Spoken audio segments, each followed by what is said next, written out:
যা তোমার কপালে আছে তা কখনো হারিয়ে যাবে না, আর যা তোমার কপালে নেই তা পৃথিবীর সমস্ত শক্তি এক করে ফেললেও কেউ তোমার কপালে লিখে দিতে পারবে না।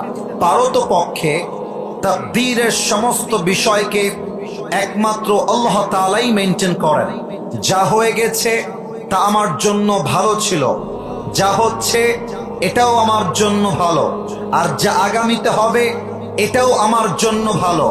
মাথায় রাখতে হবে, যেটা হারিয়ে গিয়েছে এটা আমার জন্য নয়, যেটা আসবে সেটা আমার জন্য। আমার জন্য যেটা বেস্ট সেটাই আল্লাহ করবে। অতএব যে হারিয়ে গিয়েছে, যা হারিয়ে গিয়েছে, এটা নিয়ে আমার কোনো অবজেকশন নাই, এটা নিয়ে আমার কোনো প্রকার কোনো অভিযোগ নেই।